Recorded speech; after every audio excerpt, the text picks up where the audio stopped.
Bonjour et bienvenue sur ma chaîne Mes Anges Maya pour le tirage énergétique de la semaine du 20 novembre au 27 novembre.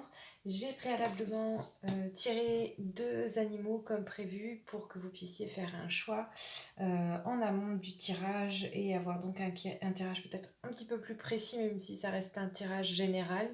Donc il y a des choses qui vous parleront, d'autres qui ne vous parleront pas. C'est normal, hein, on a tous chacun son chemin. Maintenant, les énergies peuvent être communes à un groupe ou à un autre, et ensuite elles se manifestent différemment dans nos vies à chacun, donc c'est tout à fait normal. Mais pour avoir un petit affinage de départ, je propose un tirage à choix multiples. Donc vous avez d'un côté l'éléphant avec en pierre, mais bon, là, c'est le bois fossilisé, l'éléphant et le bois fossilisé, pour ceux qui sont inspirés par cette carte. Et vous avez ensuite l'abeille pour l'autre choix, abeille et jaspe impérial. Voilà, donc l'éléphant est tombé en premier, donc je commence par le groupe des éléphants. J'ai préalablement battu mes cartes pour le groupe des éléphants. Comme ça fait moins de temps perdu sur la vidéo, moins de temps consacré à battre les cartes. Mais elles sont déjà battues, coupées, etc. etc. Comme ça, je sais. Et puis en m'imprégnant des énergies de l'éléphant, donc c'est bon pour ce tirage-là. Voilà, donc on va tout de suite partir sur l'oracle de la triade.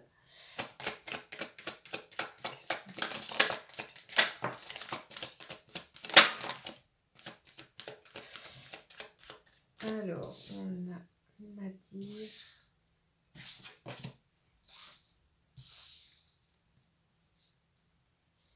Ok, Nadir, bénédiction, prière.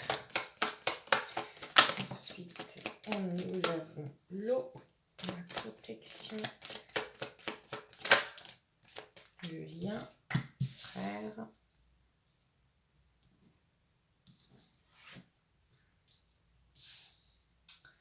Hop. Est-ce qu'on voit bien? Oui, on voit bien, c'est parfait. Ensuite, nous avons la science, l'isolement, le silence, le papyrus. J'ai vraiment quelqu'un qui... Les éléphants, vous êtes dans votre tête là. Hein. Vous êtes en train de ruminer, de chercher des réponses. Vous êtes en train de vivre un cap peut-être un petit peu compliqué. Un besoin de compréhension et par rapport peut-être à quelqu'un de proche, quelqu'un à qui vous tenez. Mais peut-être que vous avez été un petit peu bousculé là ces derniers temps. Alors donc, on a ensuite la science, l'isolement, le silence, et en synthèse, on a le papyrus, la mort et l'ordre. En dos de deck, nous avons du très très beau, puisqu'on a la richesse, l'arme, on a le doute, la nécessité, le voyage. Donc là, on est clairement sur un besoin d'avancement dans sa vie, de changement, de peut-être faire un petit peu ses valises et partir loin pour se retrouver, pour se faire du bien, pour trouver des réponses. On a besoin de laisser des choses derrière soi. Et même si on a encore quelques doutes, on sent au fond de nous que ça titille et qu'il y a un poids qui se fait assez lourd dont il va falloir se délester à un moment donné pour pouvoir avancer, pour pouvoir se retrouver. Donc là, ce que je vois dans les énergies actuelles, est-ce qu'on voit bien toutes les cartes? Oui. Donc je vois quelqu'un qui est vraiment dans un cap un petit peu compliqué de sa vie, qui se sent peut-être un petit peu perdu, un peu seul, qui est beaucoup dans sa tête, qui commence à formuler beaucoup de souhaits,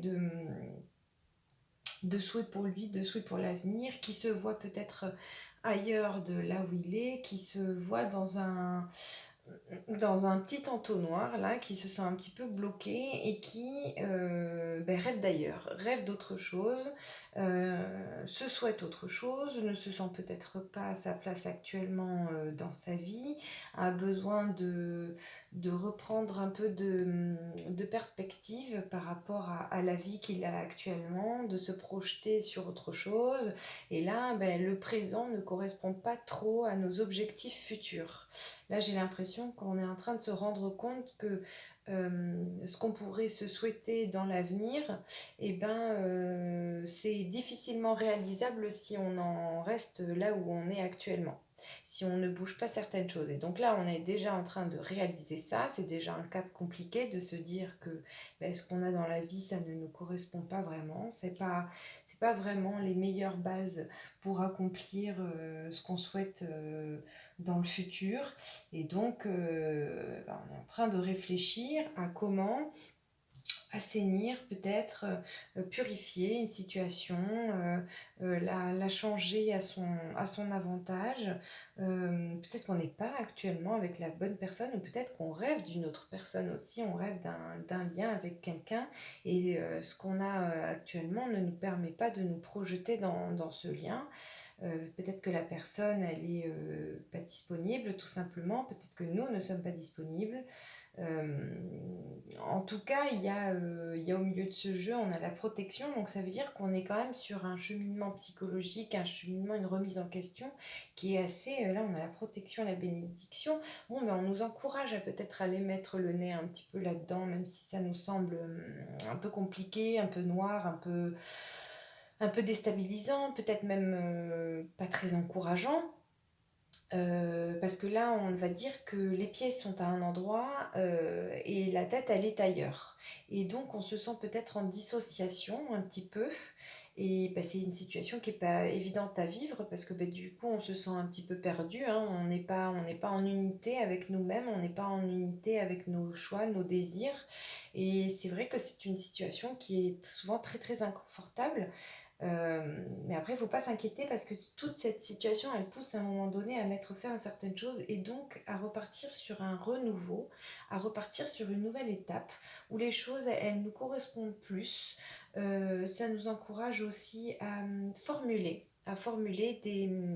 des souhaits. Et donc, ça veut dire qu'on en vient à peut-être établir précisément les choses qu'on veut, parce que pour l'instant on est un petit peu dans le flou, même par rapport aux choses qu'on veut. On est dans de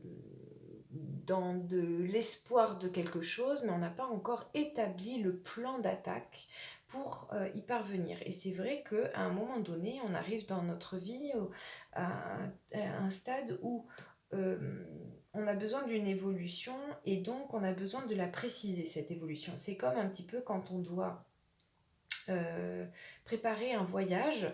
Il y a le rêve du voyage au départ, ensuite il y a le choix de la destination, et puis quand on a choisi la destination, qu'elle est précise, qu'elle est arrêtée dans notre esprit, et là, on va pouvoir mettre en œuvre le plan.